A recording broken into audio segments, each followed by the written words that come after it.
last year around September time, that was my birthday weekend. And I'll never forget this weekend because it was my birthday, and that was when I first had glimpses and dreams and visions of this light goddess, right? It came into my dream. The light goddesses, it told me to work with beautiful women and crystals, right? That's how we can change all this corruption that's going on. Beautiful women can get attention of the people in power. So I didn't know much of it. I didn't know what else to expect. I just knew that I need to start working with crystals and gathering this large group of women. And so that weekend, my birthday, my friend took me to a crystal shop. So I don't know if you've ever been to like an actual crystal shop. Once you step in, it's just like this angelic, like high vibration feeling. I went in and I was like, oh my God, there's something here.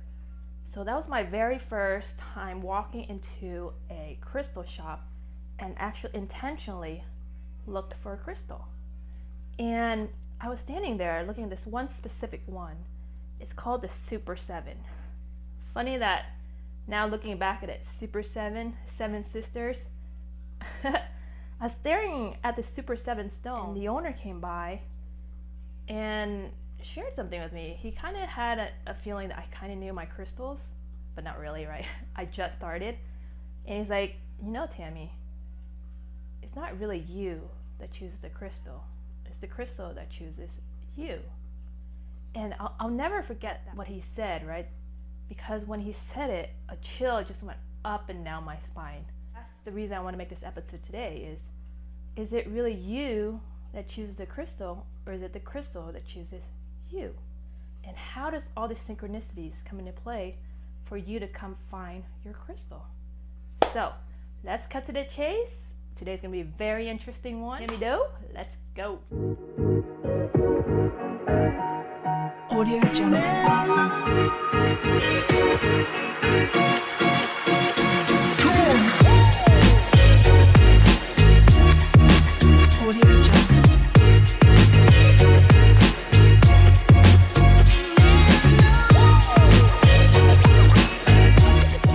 So we actually went to two crystal shops that weekend. One was like more an angelic feeling, and the second one, like before we even went through the door, by just looking at the outside and seeing how dark it was, and I remember piercing through the window and seeing like some voodoo stuff or like some dark magic, those different dolls, and something just told me just don't go in, like don't go in. And so I told my friend, I was like, hey, I really don't feel easy going into this store. Maybe we should just go back to the other store, which has more of like angelic feeling. And she's like, do you want to just try to going in? It's like, no, I don't feel easy. And it wasn't just me. There was three of us, right? Two of us, me and my other friend, was like, no, she doesn't feel easy either. And so we just took it as a sign. I was like, hey, let's just go back to the other store. I'm okay with just staying at one store and buying our crystals there. And so we went back to the other store, and I saw the owner again, and he's like, well, hey, welcome back. We started looking at different stones, and then I was standing in front of this large amethyst geode, right? This huge amethyst with little crystals in between. And he's like, here, I want to show you something. And so he's like, stand here and put both your hands out, and then walk closer towards the amethyst. And when I did, I could see my left hand started shaking. And I'm like, whoa, what is that? And so he mentioned that there's a lot of energy within these geodes. And so your less dominant hand will take in the energy because it's more relaxed. You don't really use that much. And so I could see it like actually shaking. And so that was my first exposure to like crystal energy. And then he's like, all right, come here. So he took me into this side room, and there was a table. And in the back was like large geodes, large crystal. And it's like, this is where my wife does her angel readings. And in that moment, I was like, oh my goodness. Something is coming through the crystals that she is channeling and getting the guidance for her readings. because when I was standing in front of that large geode, I could feel the energy surge going through my body. And when I went close to the table of hers and seeing the large geodes behind the desk, my hands started shaking. So I was like, okay, there's another energy here that we can't see with our eyes, but it's definitely there. And his wife actually came out, and I actually had a one-on-one talk with her, and it found out that she also had a near-death experience. Right? This all kind of comes back because when I had my near-death experience, like I saw the white light, I saw the dark tunnel, and I haven't found anybody to really have that open conversation with, but she shared the same experience. I was like, what is going on, right? And she said she's able to connect with angels and do these angel card readings. And so now going through my deeper down my spiritual awakening, it's like a year now, I honestly feel like the energy coming down as my chakras started opening up and cleaning out the negative energies within my body. So I know there's a lot to take in for a lot of you. If it resonates, great. If it doesn't, maybe one day it will. Everyone is on their own journey. Everyone can understand what they can process at the time. And I just want to share with you that angels are real, and all these energies that we can't see with the light spectrum with our eyes, it's here. And once you start clearing out the negative energies, the gunks within your chakras, you'll feel it even more. So I'm gonna make another episode after this just teaching like how I managed to clear out the negative energies, either through language, right? Completing old relationships through language, right? Because if you have like beef with someone and then you have a conversation with them and then everyone is understood, right? Don't you feel like a huge weight off your chest? That's energy leaving your body. And so if you know how to speak effectively and efficiently, completing conversations through language, then that's one way to release negative energies. Meditation, yoga, right? All these different ways, like Moldavite is one way too. It's not the answer to everything. Just know that it's going to amplify whatever comes up for you. So it's not going to be an easy ride. So just prepare yourself. Know how to complete negative energies as they come up. And so going back to this, right, if the stone actually chooses you, right, the owner actually mentioned that, ever since he opened his shop, it's never them, like they really don't have to sell. He said he would buy these large geodes, large massive stones, and just leave at the shop, and the owners will actually come get them. At that point, it did not make sense to me. I felt like, okay, this is like way over my head. I don't know if it's true or not, but maybe, right? I'm brand new to this crystal thing. I don't know much about it, so maybe. But now, going through my own journey, like the Crystal Gem Show in Arizona last year, before my accident totaling my car, I went with two of my guy friends. And so when we are on the way back, I gave each of them a Moldavite. And that was from the 70 that I bought. And so midway through Vietnam, I kind of followed up with them as just sharing my experience of how Moldavite there's so many synchronicities. I don't know, like, are you guys experiencing anything? And you know how I'm sharing like this Moldavites are for this goddess energy?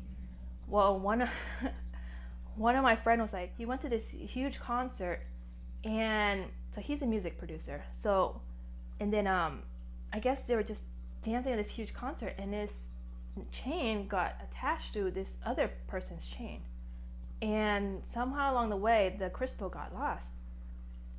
And I asked, like, did you ever get the crystal back? And he's like, no, I think it's stuck in that girl's chain.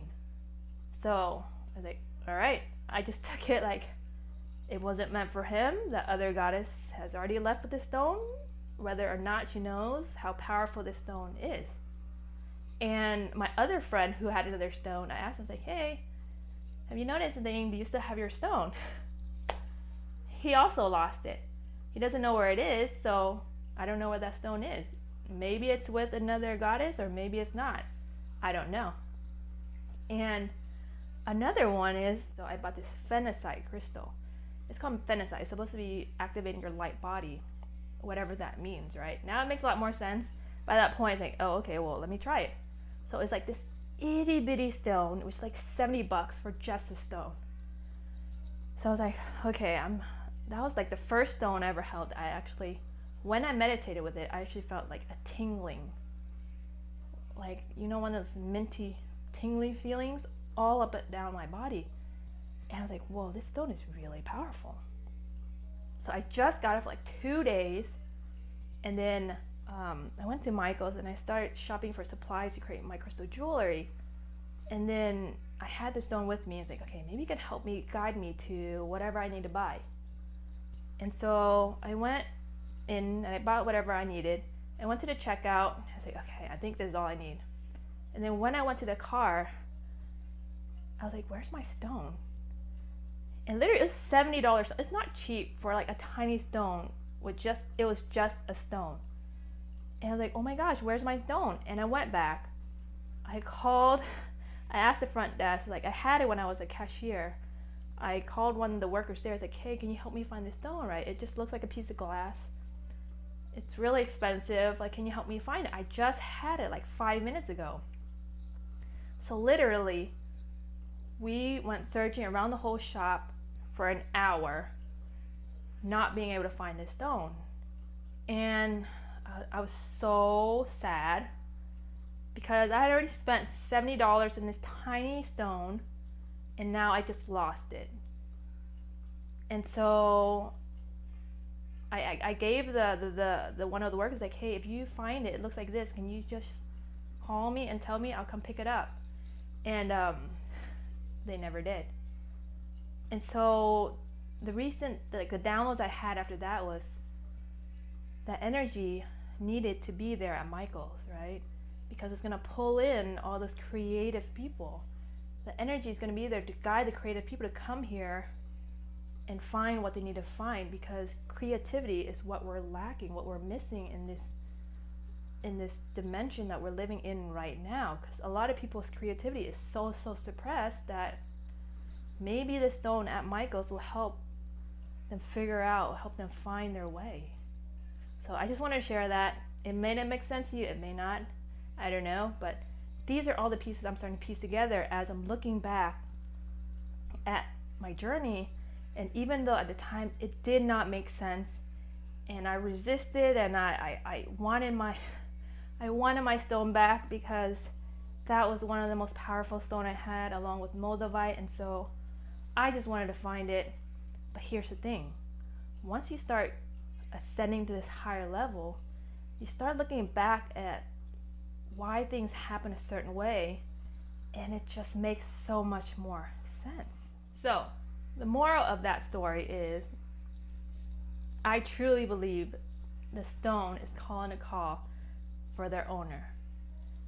And the stones I have in my possession carries this goddess energy, right? Because right now what we need is to balance out the male and female energy. And Moldavite will only help amplify that. And so, yes, sorry guys, if you decide to buy it, great, but if you lose it, just don't say that I told you so, right? Because that is what I believe. The stones will resonate with their owner. And one more thing is, like, your name. I shared in my previous episode that my name is starting to unfold this life path, right? My Vietnamese name is Tram, which means old soul. And all throughout my life, I've been visiting nursing homes, volunteering nursing homes. And then my middle name is Ngop, which means crystals. And my last name is Do, which means deer. And here I am getting once choosing my path of working with crystals, I had a head-on collision with a deer. So I want to bring this back to what your name means. Because remember, when I went to all these temples, I noticed that they keep saying Namo Ayida Phut, which is Buddha's name. And if water has memory, then you're constantly saying that name, and it's constantly being memorized in the water structure in your blood. And so if you keep saying Namo Yida Foot, you're gonna be vibrating at that energy. So here, my name, people around me are gonna keep saying my name. I'm gonna have that memory in my body, in the water structure of my body. So I'm gonna be vibrating at the energy, and it's gonna create the synchronicity for all the energies to come towards me. So I've been really noticing a lot of people name crystals. Crystal actually showing up in my consciousness, like following me on Instagram. The people even around me, their middle name is Ngaup or their name is Ngaup. Like, I don't even know how to explain it, but maybe there's something here. Because now that I'm vibrating this higher energy and having a ton of Moldavites within my room, I'm like full blast. And so all these people named crystals, Ngaup, are coming into my consciousness. And so here's something to be conscious about. Figure out what your name means. Because if they're calling you by your name every single day, and you're calling yourself by this name every single day, and you're carrying that vibration. And also remember, if you're saying I am what? If you're being negative, you're carrying that vibration. If you're being positive, I am invincible, I am unstoppable, I am abundant, then you're attracting that energy. Oh, I hope that makes sense. And yeah, I'm still gonna stick to it. My story hasn't changed since the beginning. My Moldavites, they're carrying a goddess energy. So for the right goddess who comes, your stone is calling for you. I will still put it up. If you're male and you buy it, just be aware, you might lose it. I don't know.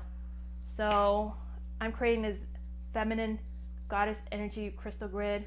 When the time does come, I'm gonna reach out to all the people that purchased my stones to be in this group chat, this Facebook group. I'm not sure how it's gonna unfold yet, but if someone needs prayers, reach out to me. I would put it in this group, and every week we would do prayers. And everyone can focus on their energy to help amplify this energy. To wrap up this episode, I hope it makes sense. Synchronicities will happen as long as you're vibrating at the energy. So be conscious of what you say to yourself. Be conscious of your name. And Moldavite, your stone will come to you, right? If you resonate with a stone, maybe it has some kind of vibration that's calling for you. So I hope it helps. I released some stones on my Etsy page. I just created my LLC for the Light Goddesses business, so eventually that's going to be an entity of itself, and I can really step back and watch it take a life of its own. And so I'm working on thelightgoddesses.com. Bear with me, everybody.